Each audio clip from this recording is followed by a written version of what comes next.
इस वीडियो को लाइक करें, हमारे चैनल को सब्सक्राइब कर बेल आइकन जरूर प्रेस करें हमारी न्यू वीडियो सबसे पहले देखने। आज की ऑनलाइन क्लास में आपका स्वागत है। आज हम विविध प्रश्नमाला 16 को हल करेंगे। इसमें 1 से 5 तक आपके एबीसीडी वाले सवाल हैं और छठा सवाल हम सोल्व करते हैं। इसमें एक ठोस धातु के अर्धगोले का व्यास 42 सेमी है और इसके संपूर्ण पृष्ठ पर 20 पैसे प्रति वर्ग सेमी की दर से पॉलिश कराने का व्यय ज्ञात कीजिए। तो हम यहाँ से करना शुरू करते हैं। आंसर हमें दिया ठोस धातु के अर्धगोले का व्यास, तो लिखेंगे अर्ध गोले का व्यास। अर्धगोले का व्यास हमें दे रखा है 42 सेमी। फिर निकालेंगे अर्ध गोले की त्रिज्या आर। आपको पता है त्रिज्या व्यास की आधी होती है, मतलब 42 के आधे हो गई 21 सेमी। और अब ये बोल रहे हैं इसके संपूर्ण पृष्ठ पर 20 पैसे प्रति वर्ग सेमी की दर से पॉलिश। तो हम इसका पहले अर्धगोले का संपूर्ण पृष्ठ क्षेत्रफल निकालते हैं। तो लिखेंगे अर्ध गोले का संपूर्ण पृष्ठीय क्षेत्रफल।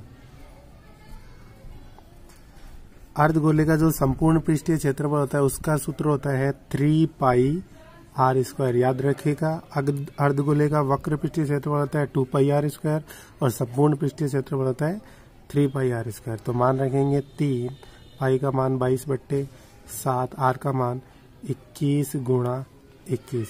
7 को काटते हैं 21 से 3 बार, 3 को 21 से गुणा करते हैं तो ये आ गया 63, और इसको फिर करेंगे 3 से तो ये आ गया 186, और इसको 22 से करेंगे तो ये आ गया 4158 वर्ग सेमी।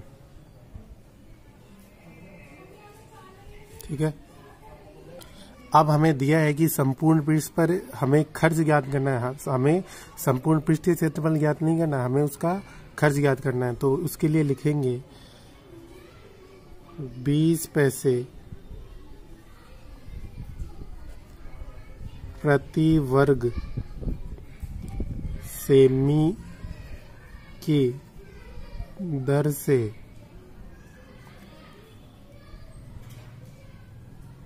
पेंट कराने का व्यय।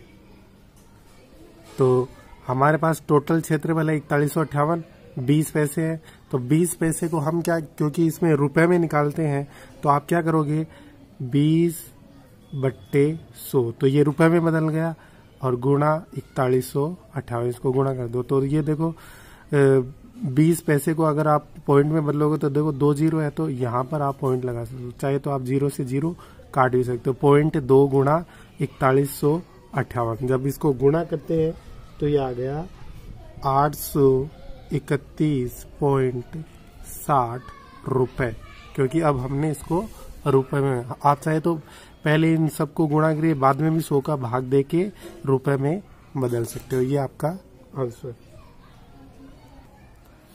7 का सवाल है, एक शंकु, एक अर्धगोला और एक बेलन एक ही आधार और ऊंचाई पर बने हैं, उनके आयतनों का अनुपात ज्ञात कीजिए। तो इसमें कह रहा है कि एक शंकु है, एक अर्धगोला है और एक बेलन है, तीनों के आधार सेम है।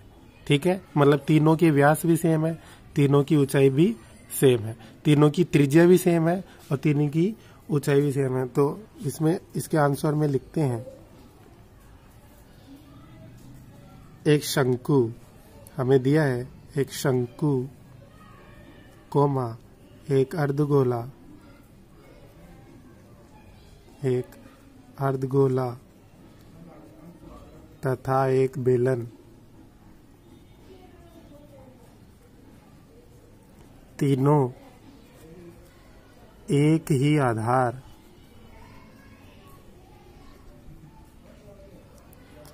व ऊंचाई पर बने हैं। ठीक है, तो हम क्या करेंगे, तीनों के आधार और ऊंचाई को बराबर मान देते हैं। तो हम लिखेंगे आधार व ऊंचाई को x के बराबर रखने पर। तो देखो, आधार का मतलब यहाँ पर व्यास से है। आधार है क्योंकि हमें इसमें व्यास चाहिए और व्यास का त्रिज्या, तो हम यहाँ पर रख सकते हैं r और ऊंचाई को हम मानेंगे h, और r और h किसके बराबर है, x के बराबर। ठीक है, तो हमने त्रिज्या मतलब आधार और ऊंचाई h को x के बराबर, क्योंकि उसने कहा समान आधार और ऊंचाई। ठीक है, अब हम तीनों के आयतन, क्योंकि तीनों के आयतनों का अनुपात पूछा है तो तीनों के आयतन हम निकालेंगे। तो पहले निकालेंगे शंकु, क्योंकि इसमें आपको जो पहले दिया है, पहले शंकु दिया तो शंकु का आयतन, फिर अर्धगोल दिया तो अर्धगोले का, और फिर बेलन का दिया तो बेलन का। जैसे इसमें दिया वैसे ही निकालो। शंकु का आयतन, शंकु का आयतन का सूत्र आपको पता है 1/3 पाई आर स्क्वायर एच। ध्यान देना, 1/3 ऐसा कैसा, पाई भी ऐसा कैसा। आर की जगह हमने क्या बनाया, एक्स, तो इसकी जगह हम लिख सकते हैं एच का स्क्वायर, और एच की जगह भी हमने माना है एक्स, तो इसको भी लिख सकते हैं। एक्स को अगर एक्स की घात 2 से करें तो एक्स की घात 3, तो ये हमारा जो आयतन आ गया पाई 1/3 पाई एक्स की घात 3। ठीक है, अब हम लिखेंगे बेलन का आयतन।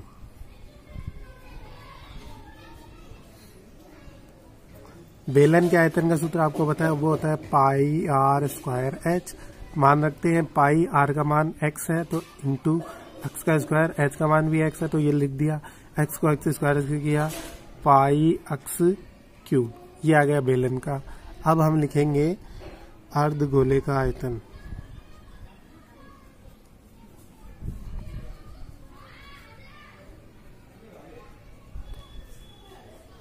अर्धगोले का आयतन का सूत्र आपको पता है 2/3 पाई आर क्यूब होता है। ठीक है, मान रखते हैं 2/3 पाई, आर का मान क्या है एक्स, तो आप आर की जगह रख दिया एक्स क्यूब। ठीक है, और ये एक्स के मान में ही है तो इसको रखना जरूरी है। अब इन क्या पूछा है, तीनों का आयतनों का अनुपात, तो हम लिख सकते हैं शंकु आयतन, शंकु अनुपात बेलन अनुपात अर्धगोला, अर्धगोला। तो ये हमारे पास आया, शंकु का था 1/3 पाई एक्स क्यूब अनुपात 1, ये आया पाई एक्स क्यूब, और ये आया, एक सेकेंड, इसमें ध्यान दीजिए अर्धगोला पहले है तो अर्धगोला पहले आएगा, इसीलिए ध्यान देना जो सवाल में पहले वो, तो अर्धगोला पहले है, अर्धगोला, और फिर है बेलन, तो आप इसको सही कर लीजिएगा। बेलन ये है 2/3 पाई एक्स क्यूब, और बेलन का है पाई एक्स क्यूब। अब ध्यान देना, तीनों में पाई से पाई तो कट गया, ये पाई ये पाई ये पाई, और एक्स क्यूब से एक्स क्यूब भी कट गया, इसमें भी एक्स क्यूब, इसमें भी एक्स क्यूब, इसमें भी एक्स, तो नीचे इसमें तो बच गया 1/3 अनुपात, इसमें बच गया 2/3, और इसमें तीनों बच गया, पर बचा भाग तो एक का दिया, एक बचेगा, पाई एक्स क्यूब का भाग दिया 1, तो इनका अनुपात निकालना, तो आप कैसे निकालेंगे, तो देखिए 3 को आपको हटाना है, यहाँ भी 3 है यहाँ भी 3 है, तो इसको हटाने के लिए क्या करेंगे, ऊपर 3 से गुणा कर देंगे, तो नीचे 3 का भाग चला गया, इसको 3 को 1 से किया 3, 3 में 3 का भाग दिया 1 अनुपात, इसको 3 को 2 से किया 6, 6 में 3 का भाग दिया 2, और 3 को 1 से किया 3, क्योंकि नीचे भाग देने के लिए कुछ नहीं है, तो ये आ गया हमारा अनुपात 1:2:3।